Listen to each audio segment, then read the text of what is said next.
Hello, everybody. Harry here, and back with another movie review. And today we have one of my least favorite movies of all time, probably, and one of my favorite franchises of all time. And you can guess already that is Seed of Chucky. Now, I was hyped when this movie first came out because I liked Friday Chucky for what it was. Not my favorite, but at the time I really liked it. I really liked the ending with Demon Baby popping out. And I thought that's what Seed of Chucky was gonna be. I thought it was gonna be a little demon Chucky monstrosity running around murdering people, trying to take over their souls. And that is not what we got in the slightest. Don Mancini, what the hell were you thinking? Honestly. I mean, I know we were going down the comedic route a la Freddy Krueger, but who would have thought that was a good idea as an idiot? Let me just say, we're turning horror icons into Jerry Seinfeld wannabes.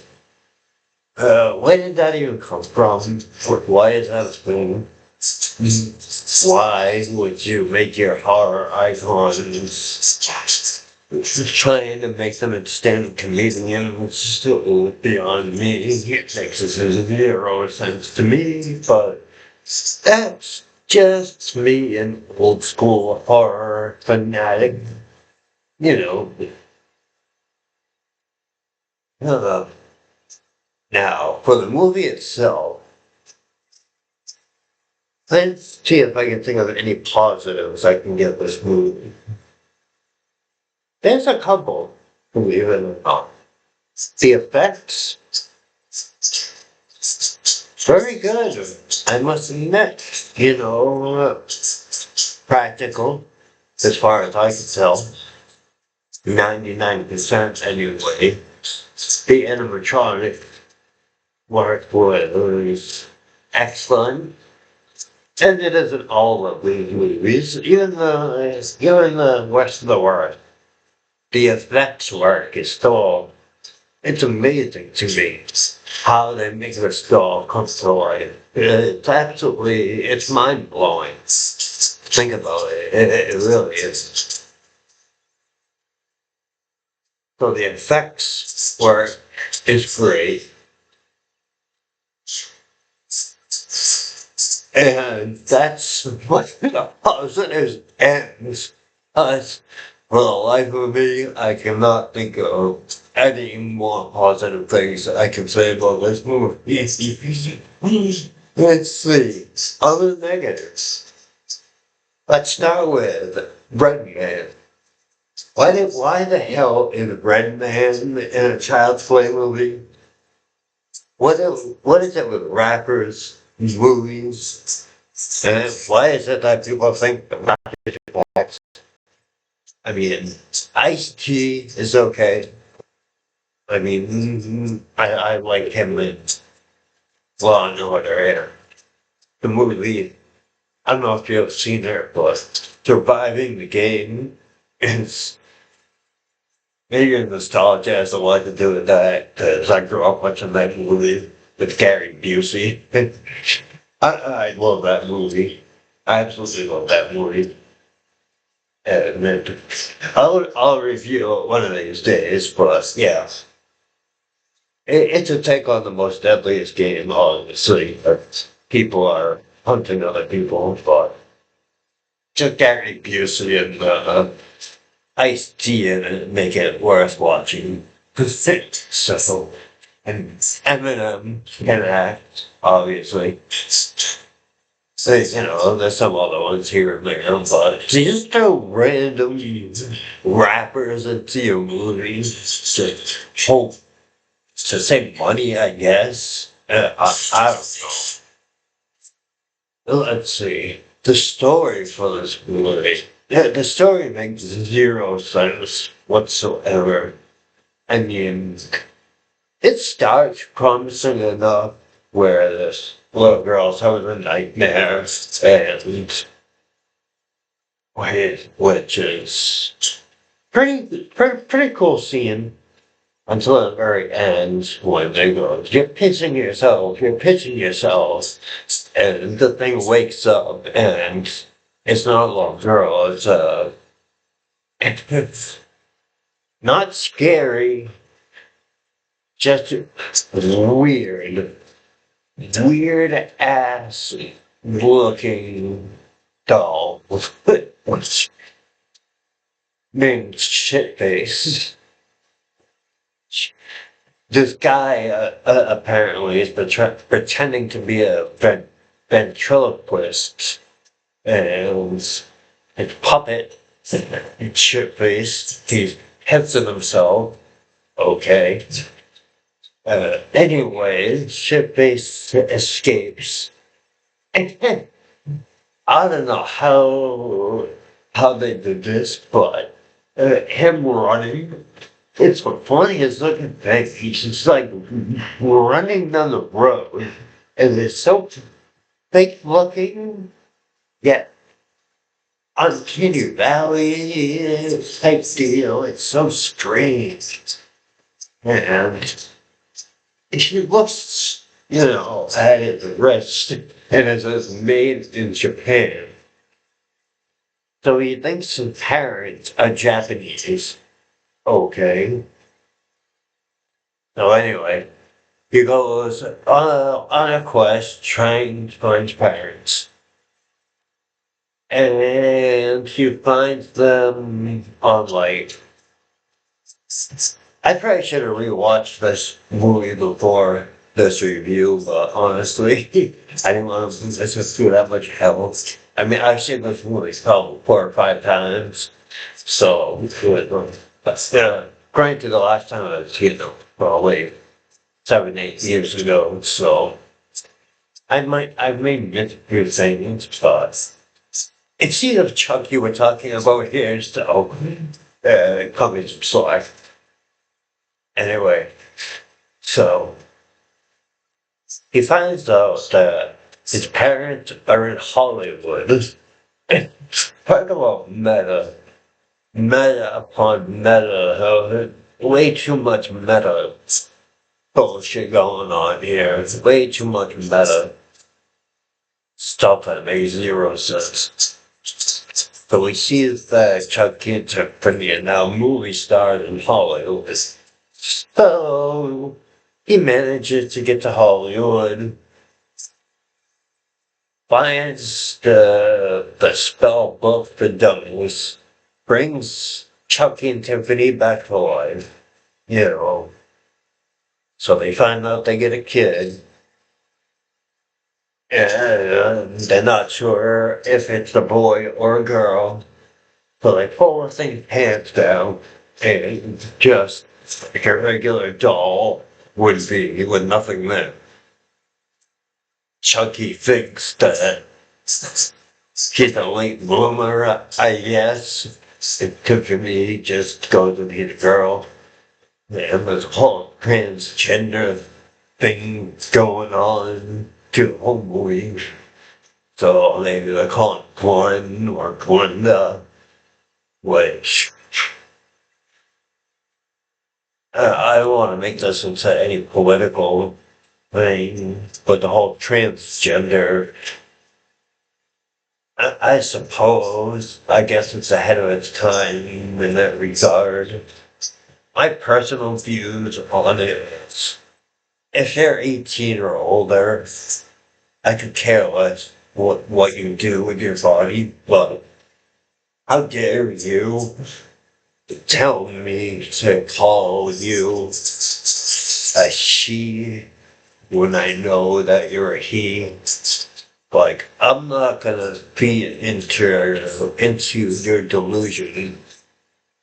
Have your delusion all you want in your own head, but I am not gonna change the way I act because of somebody else. You know what I mean? It's like someone coming up to you and saying, "Call me Jesus Christ." Like, would you do that? Would any sane person be like, all right, from now on we'll call you Jesus Christ because you don't want to hurt your teeny weeny little feelings now, do you? You know what I say? No, no, you're delusional. That's not your name. You're delusional. So, oh yeah, that's it. But, I think Mr. Mancini puts his personal things into his movies that he probably shouldn't. Not so much like his older stuff, like there's not much of anything. Child's Play 2, Child's Play 3, Bride of Chucky, there was none of that. Well, there was a gay character in Bride of Chucky, but I didn't get the vibe of it being shoved in there, really. You know, unlike this character, which is clearly shoved in there for a clear agenda, which didn't even make sense anyway, because the character was just psychotic.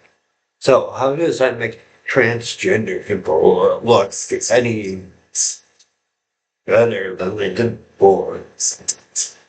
Anyway, so Chucky and Tiffany's play is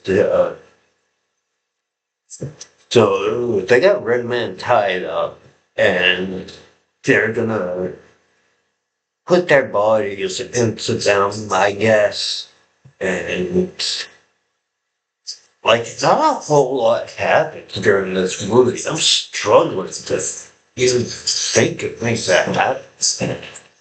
John Waters is in this movie as like a paparazzi guy, and he thinks he finds a midget jerking off, which something else we did not need to see. I did not need to see Chucky jerking off. That's something I did not need to see. Or his little splooge pastry thingy that he's gonna squirt into Tiffany or whatever. It's just weird. And then, they fight each other. The whole relationship between Chucky and Tiffany doesn't make any sense. 1 second they love each other, the next second they're hacking each other's limbs off. So it really doesn't make any sense at all. And from here, the movies at least get watchable. I would say this is the only movie in the franchise that I avidly avoid watching if I'm like watching a marathon. Sometimes I won't skip it, but usually I'll skip. Like the one after this that we see Curse. I'll get to Curse after this one. Curse, apart from the closing credit scene, which is great, I love that, and there's vast improvements over this movie. That's for damn sure. I really think that movie is great. And then Cult of Chucky, even worse. And then I'll probably, I don't know, I may review the TV show, maybe not. It's probably not even worth reviewing, honestly, because I did watch it, but not that great. Well, anyway, Seed of Chucky, I would recommend, unless you're a die-hard Chucky fan like me, at least check it out, you know. I guess it's worth checking out if you did want to watch the whole franchise. But if you're just a regular movie person or a horror person, you're probably not gonna like this movie. Yeah, it's not scary. It's light. They didn't try to make this movie scary. If I thought the last one wasn't scary, oh boy, this one's a whole new level of not scary. In the comedy, not funny. It's not funny. I mean, Chucky jerking off, but it's not funny. It's disgusting. Nobody wants to see it. You know, it's weird, and yeah, and some of the things going through Don Mancini's head is a little odd. I mean, for instance, the TV show having minors making out with each other. It's not even the gay part that bothers me. It's the fact that these people are like 12, 13 years old and they're making out. It's like, ew, ew. I want to see that. It's the last thing I want to see. Yeah, there's something icky about that, and it rubs me the wrong way. And anyway, I don't have much else to say about this movie other than it sucks. I would give this movie a F for failure. Yeah, by far the worst of the franchise, and that's about all I have to say. And I'll be back next time with the first Chucky.